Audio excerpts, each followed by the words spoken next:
भोलापुर गांव में मोटू पतलू चिंगम सारा बात कर रहा था और चिंगम बोल रहा था।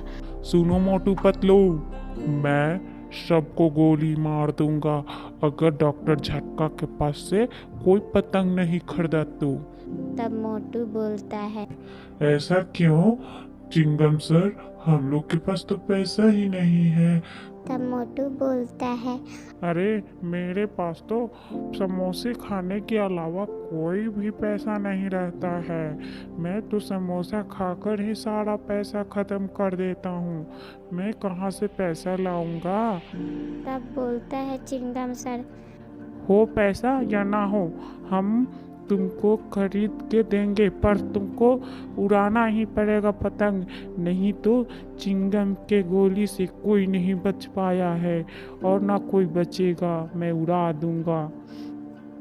तब मोटू कहता है कि चिंगम सर, आप हमें 2 पतंग खरीद देना और पतलू भी। दोनों ये सब मिलकर गिनने लगते हैं पतंग और चिंगम बोलता है, अब इस गांव को पूरा पतंग खरीदना पड़ेगा और सारे कोई पतंग उड़ाएगा, नहीं तो मेरे गोली के वार से कोई नहीं बचेगा और सबको गोली मार दूंगा। आओ आओ आओ, पतंग ले लो, पतंग ले लो पतंग। 2 रुपये में, 3 रुपये में, 5 रुपया में, आओ आओ पतंग ले लो। पतंग बहुत ही अच्छा है, शानदार है, न फटेगा न टूटेगा। आओ आओ पतंग ले लो, सब कोई पतंग। अरे पर कैसे पतंग है? मोटू बोलता है कैसे पतंग है? तब कहते 2 रुपये, 4 रुपये, 5 रुपया। मोटू भी खरीद लेता है पतंग और चिंगम सर सबको खरीद के और दे देते हैं और फिर वहाँ से चला जाता है सब। फिर मोटू को पतंग बेचने वाला कहता है, आओ पतंग ले लो, पतंग, और बेचने लगता है। फिर वहाँ पे एक लड़का और उसके पिताजी आते हैं। कहते कैसे वाला पतंग है भाई? तो वो बोलता है कि 2 रुपया वाला पतंग है और फिर वहाँ से लेकर चला जाता है पतंग। फिर बेचता है और बहुत ज़्यादा बिक जाता है उसका पतंग। और कोई आता है, टुन्नी चिड़िया पूछती है, पतंग कैसे है भैया? तो वो बोलता है कि बहुत ही अच्छा पतंग है और टिकाऊ भी है, फटता भी नहीं है जल्द। और वो भी खरीद लेता है पतंग और फिर खरीद के चली जाती है वहाँ से। लो कौवा भाई उड़ाओ, अब देखो कितना अच्छा हम पतंग खरीद के लाए हैं। वहाँ बहुत सारा कोई खरीद रहा था, अब बहुत ही अच्छा उड़ा रहे हैं वो कौवा भाई। और आसमान में उड़ाइए, आपको अच्छा लग रहा है ना? आप इतना जिद कर रहे थे पतंग ला, अब हम लाए ना पतंग खरीद के, उड़ाइए अब मज़े से। और कौवा भाई पूरा उड़ाने लगता है और बहुत देर तक उड़ाता है, बहुत ही खुश रहता है। और ठंड में टोपी पहनकर बहुत ही ऊंचा पर पतंग उड़ा रहा था। कौवा भाई को बहुत ही खुशी हो रहा था और हंस रहा था। एक गांव में एक पहाड़ी पर एक साधु बहुत सालों से तप कर रहे थे। कितनी भी मुश्किलें आती हैं, वो अपना तप नहीं छोड़ते। एक दिन पहाड़ियों के पीछे से एक बड़ा बाज गुजर रहा था। बाज बहुत अच्छा था और सबकी मदद करता था। वो कभी किसी पक्षी को परेशान नहीं करता था और किसी को अपनी भूख मिटाने के लिए नहीं खाता था। वो जंगलों के ऊपर से गुजर रहा था, तभी उसे कुछ जाप की आवाजें आती हैं। बाज देखने चला जाता है। तभी अचानक उसकी नजर एक सांप पर पड़ती है जो साधु को खाने वाला होता है। साधु को बचाने के लिए बाज सांप को हटाने के लिए जाता है और जैसे ही वो सांप को हटाता है, बाज साधु के ऊपर गिर जाता है, जिससे साधु की सालों की तपस्या भंग हो जाती है। ये सब देख साधु को बहुत गुस्सा आता है और वो बाज को मार देता है। बाज के मरते ही सारे पक्षी इकट्ठा हो जाते हैं। फिर धीरे धीरे सारे जानवर शोक मनाकर वहां से चले जाते हैं। कुछ महीनों बाद साधु अपने घर जा रहा होता है कि तभी उसके ऊपर से एक बड़े पक्षी की छांव गुजरती है और कुछ डरावनी आवाजें सुनाई आती है। अरे ये कैसी आवाजें थीं? और ये इतनी बड़ी परछाई किसकी हो सकती है? यहाँ वहाँ देखने के बाद जब साधु को कुछ नजर नहीं आता तो साधु फिर अपने रास्ते पर चल पड़ता है। कुछ देर बाद साधु एक नदी के किनारे पहुंच जाता है और नहाने के लिए उसके अंदर घुसता है। तभी फिर एक बड़े विशाल पक्षी की छांव साधु के ऊपर से गुजरती है और वहीं भूतिया डरावनी आवाजें सुनाई देती हैं। साधु फटाफट जंगल की ओर बढ़ता है। वो जंगल से गुजर रहा था, तभी एक बंदर उसके कमंडल को गिरा देता है, जिससे कमंडल का जल गिर जाता है। जैसे ही साधु उसे श्राप देने की सोचता है, बंदर भाग जाता है। साधु जैसे तैसे अपनी जान बचाकर वहां से भाग जाता है। फिर अगली सुबह साधु नदी में नहाने जाते हैं। साधु नदी में डुबकी मारते ही है कि तभी एक भूतिया बाज उनके ऊपर बैठ जाता है और उन्हें नदी के अंदर ढकेलता है। साधु पानी में सांस नहीं ले पाते और छटपटाने लगते हैं। फिर अचानक उन्हें धक्का लगना बंद हो जाता है और वो भड़भड़ा के मुंह पानी से बाहर निकालते हैं, पर वहां उन्हें कोई नहीं दिखाई देता। साधु बहुत डर जाते हैं और कांपने लगते हैं। साधु जल्दी जल्दी उन्हीं गीले कपड़े में घर आते हैं और रात को पूरी तैयारी के साथ एकांत में मंत्र जाप करना शुरू करते हैं, जिससे वो पता लगा सके कि आखिर ये सब कौन कर रहा है और क्यों। तभी अचानक उनके बगीचे में भूतिया बाज आ जाता है और जोर जोर से चिल्लाने लगता है, जिससे साधु की पूजा अधूरी रह जाती है। साधु को बहुत ज्यादा गुस्सा आता है। साधु अंधेरी रात में बाहर आकर देखता है, पर तब तक भूतिया बाज जंगल की ओर उड़ने लगता है और वो अंधेरी रात में जंगलों की तरफ भूतिया बाज के पीछे पीछे निकल जाता है। तभी पीछे से आवाज आती है। साधु जैसे ही पलट कर देखता है, उसके हाव भाव बदल जाते हैं। साधु के सामने एक विशाल भूतिया बाज था। साधु डर के मारे भागने लगते हैं कि तभी भूतिया बाज साधु के आगे एक पेड़ गिरा देता है, जिससे साधु गिर जाते हैं।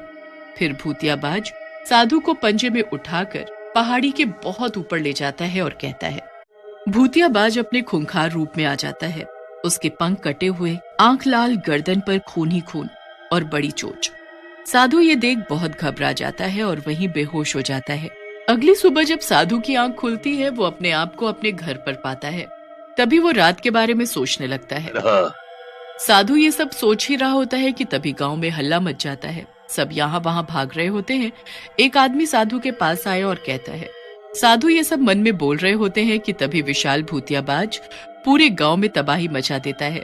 रोड पर आग लग जाती है। विशाल बाज आदमियों को चंगुल में उठाता और पहाड़ी पर छोड़ आता। भूतिया बाज का आतंक पूरे गांव में फैल रहा था। वो हर रोज आता और लोगों को उठाकर पहाड़ी पर छोड़ देता। फिर भूतिया बाज लोगों के खेत जलाने लगा। जब कुछ नहीं बचा तो भूतिया बाज अब लोगों के पालतू जानवर को उठाकर ले जाने लगा। किसी की गाय तो किसी की भैंस, मुर्गी। उसका आतंक यहीं नहीं रुका। उसने साधु के पूरे घर में आग लगा दी। ये सब देख साधु बहुत घबरा जाता है। इससे पहले कि भूतिया बाज साधु को पकड़ता, साधु अपने चारों ओर एक पवित्र रेखा बना लेते हैं। भूतिया बाज साधु तो उठाने आता है, पर बहुत कोशिशों के बाद भी रेखा के अंदर नहीं जा पाता। उसे बहुत गुस्सा आता है और वो तोड़ फोड़ मचाकर वहां से चला जाता है। शुक्र है मैं तो बच गया, पर इन लोगों को बचाने का भी कुछ उपाय करना पड़ेगा। फिर वो अपनी शक्तियों से एक अनोखा भस्म तैयार करता है और हाथ में टोकरी लेकर पहाड़ी की तरफ चलने लगता है लोगों को बचाने के लिए।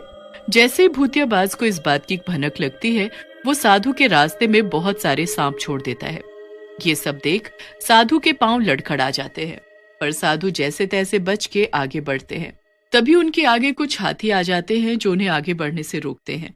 अपने आप को बचाने के चक्कर में साधु के हाथ से कमंडल और टोकरी गिर जाती है और वो शक्तिशाली भस्म भी वहीं बिखर जाती है। तभी भूतिया बाज सामने आता है और एक ही झटके में भूतिया बाज साधु को उठाकर पहाड़ी पर उसी जगह पर ले जाता है जहां साधु तप करता था। बाज की लाल आंखें हो जाती हैं और वो बहुत गुस्से में आ जाता है। भूतिया बाज जोर जोर से हंसता है और गुस्से में साधु को ऊपर तक उठा लेता है और आसमान में जाकर कहता है। साधु कुछ नहीं बोलता और चिल्लाता है। तभी साधु की चिड़िया उसके पास आती है और कहती है, साधु महाराज याद करो, जब तुमने हमारे दोस्त बाज की जान ली थी, वो तुम्हारे भले के लिए आया था उस दिन, और तुमने उसी की जान ले ली। तभी बाज उसे आसमान में ही छोड़ देता है, जिससे साधु नीचे गिरने लगता है और साधु जोर जोर से चिल्लाता है। तभी गांव का एक पालतू हाथी अपनी सूंड से साधु को बचा लेता है और हाथी उसे सारी बात बताता है। साधु सच्चाई जानकर बहुत दुखी होता है और बाज से माफी मांगता है और फिर साधु पूजा करके भूतिया बाज की आत्मा को मुक्त कर देता है और उसे शांति मिल जाती है। कबूतरी अपने घर में सोई रहती है और उसे टुन्नू ने बुलाया था बर्थडे में, और वो अचानक ही अपने सपने से जग जाती है और बोलती है, अरे बाप रे, हमरा तो जाए के रहलक बर्थडे में, चिंटुआ के बर्थडे में। ये तो बहुत लेट हो गईल बा। जा तनी हाली हाली खाए बना के खा के बर्थडे में। फिर वो खाना बनाने लगती है अंडा, और वो खाना बनाकर तब जाती है। अरे कितना अच्छा खाना है, बहुत ही अच्छा लग रहा है, खाने में तो और ही अच्छा लगेगा। और फिर खाने लगती है कबूतरी। फिर खाते हुए बोलती है कि अरे भे भगवान, कितना अच्छा हम खाना बना ली रे, बहुत अच्छा, बहुत स्वादिष्ट लागता अंडा, आहा। और फिर चली जाती है बर्थडे में। जाते ही अपने दोस्त के लिए गिफ्ट भी ले जाती है और बोलती है, रे चिंटुआ, तोरा ला गिफ्ट ले आइल बनी, हमरा ला तू हमरा के ढेर ले केक दिहे, ठीक बा? ले चिंटू, हैप्पी बर्थडे चिंटू, ले। ये कबूतरी इतना लेट से आयल बड़े, उहो एगो गिफ्ट देवा तर कहतर ज़्यादा खाए, ढीढरो कहीं के एकदम ढीढक्कर हो गई भी आई कबूतरी। एक कबूतर, चलो अब सब कौन हमरा के हैप्पी बर्थडे बोली है सा, हम जा तनी केक काटे, तनी तनी खइया लोग, हमारे बर्थडे बाटे, हम तब ढेर केक खाएम, ठीक बा? जल्दी जल्दी कर। Happy birthday to you, happy birthday to you Bunty, happy birthday Bunty, happy birthday to you Bunty. एक गांव के बाहर मदारी अपने बंदर के साथ खेल दिखा रहा था। वहीं पे परिया और चिड़िया रानी, टुन्नी चिड़िया और गांव वाले भी देख रहे थे। जब सारे लोग इकट्ठा होकर मदारी का खेल देख रहे थे तो परी को ये बहुत ही अच्छा लगा, और फिर वहाँ मोटू पतलू भी आ गए और बंदर की कहानी और उनकी मदारी बहुत ही अच्छा लगा और खूब तारीफ करने लगे। फिर वहाँ से मोटू पतलू कुछ दूर गए तो देखे कि मोटू का एक भूत ठहरा हुआ था, और मोटू का भूत हाथ में छुरा लेकर आगे की तरफ बढ़ रहा था। और तो सारे लोग कह रहे थे कि ये देखो मोटू, ये देखो तुम कैसे पेट में छुरा घुपाया है और भूत बन गए हो। और मोटू नीचे धड़ाम गिर जाता है। फिर थोड़ी ही देर बाद स्क्रीन एनिमेशन वीडियो तो आपको इस चैनल को सब्सक्राइब करना होगा, क्योंकि हमारे इस चैनल पर रोज नए नए cartoon green screen animation video मिलते रहते हैं। तो वीडियो को लाइक कीजिए और एंजॉय कीजिए। कह रहा था, ऐसा देखकर सब डर जाते हैं और बोलते हैं कि ये हम लोगों के जैसा भूत कहाँ से आया। फिर ये मोटू का भूत एक पंडित जी के पास जाता है और उनसे कुछ कहता है। वहीं पे एक नाग देवी भी आती है और चुड़ैल धीरे धीरे जाते जाते पंडित जी के देह में समा जाती है। फिर बोलती है कि मैं यहाँ की रानी हूँ और सारे आत्माओं को मेरे हिस्से से नाचना पड़ता है।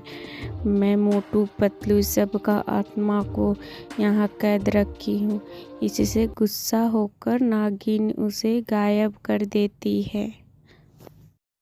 एक गांव में टुन्नी चिड़िया और बंटी चिड़िया दोनों रहता था, और वो दोनों एक दूसरे से बहुत ही प्यार करता था।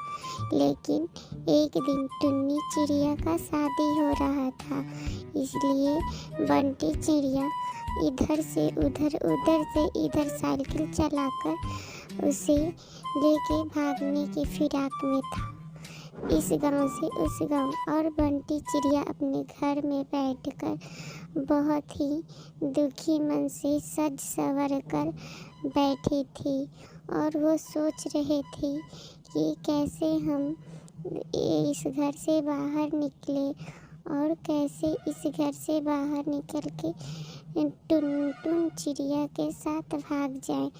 पर टुन्नी चिड़िया बहुत ही उदास थी और एक बार देखी कि कोई नहीं है तो अकेले पाकर टुन्नी चिड़िया उस घर से सारे गहने उतार देती है और गहने उतार के रख देती है और फिर वहाँ से भाग जाती है और टुन्नी चिड़िया बंटी चिड़िया के पास आ जाती है और बंटी चिड़िया साइकिल लगाकर वहीं पे इंतज़ार कर रहा था और बंटी चिड़िया आ जाती है सारे गहने घर पे रख के और दोनों बातें करते हैं कि बंटी तुम इतने इंतज़ार कर रहे थे फिर भी हमारे घर के लोग सामने बैठे थे इसीलिए लेट हो गया है।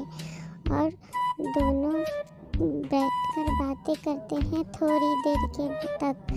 उसके बाद वहाँ से जाती है दोनों के दोनों प्लान बनाते हैं कि हम दोनों भाग जाते हैं बहुत दूर जिससे घर वाले नहीं पकड़ेंगे। और वहाँ से टुन्नी चिड़िया साइकिल के पीछे बैठ जाती है और कुछ दूर चलाती है फिर बोलती है टुन्नी चिड़िया कि हम साइकिल चलाते हैं। वो चलाने लगती है और खूब मस्ती करते हैं दोनों और साइकिल चलाकर कुछ दूर तक जाती है उसके बाद दे देती है और पूरे गांव से हल्दी हल्दी भाग जाता है दोनों लोग और गांव से बाहर चला जाता है और खुशी खुशी रहने। एक जंगल में टुन्नी तोता चिड़िया और 3 सहेलियां रहती थीं। जब तीनों मिलकर पार्टी करती हैं तब अरे तोता बहना कहाँ रह गई है? जल्दी निकलो ना, घर से निकलती ही नहीं हमको बुला के। जल्दी निकलो। अरे कौन है? कौन चिल्ला रहा है मेरे घर के सामने? अरे तू है? तू काहे चिल्ला रही है घर के सामने, मेरे घर के सामने सुबह सुबह? क्या हुआ? क्या हुआ? जल्दी बोलो, बात क्या हुआ? तुम काहे मेरे घर के सामने चिल्ला रही है? जाओ जाओ सो जाओ, जाओ घर में। अरे तू दोनों मेरे घर के सामने क्या कर रही है? जाओ जाओ जाओ अपना घर में जाओ। अरे कल रात वाला बात, अरे भुला गए थे, थोड़ा सा हम कंघी कर लेते हैं, थोड़ा सा रुको रुको रुको रुको, भुला गए थे दूसरे जंगल जाने के लिए, रुको रुको रुको रुको, हम भी जाएंगे। फिर तोता बहना चली जाती है अपने बाल को संवारने और लिपस्टिक लगाने।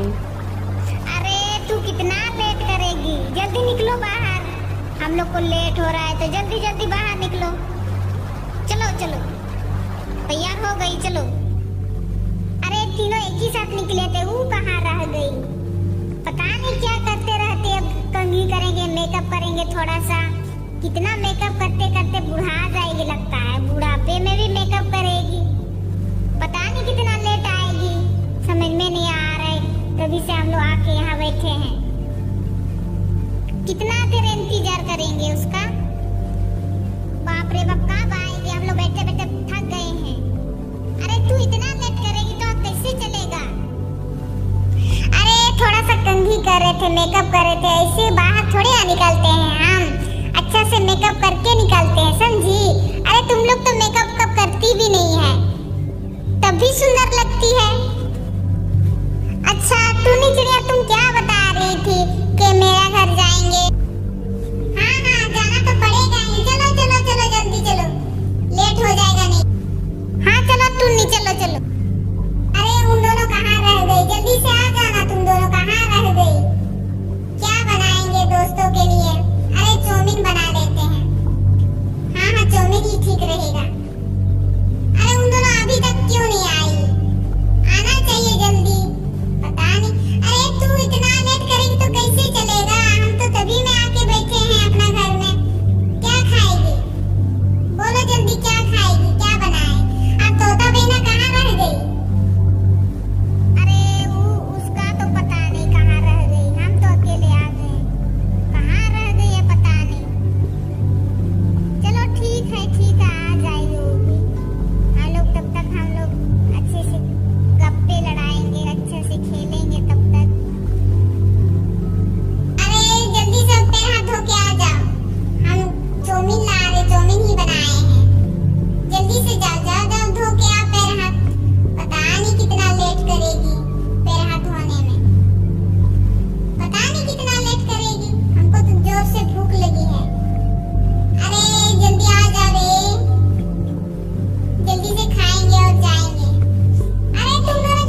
नी चिड़िया, तोता चिड़िया और मोनी चिड़िया तीनों मिलकर खाते हैं और फिर गाना गाने लगते हैं लोग।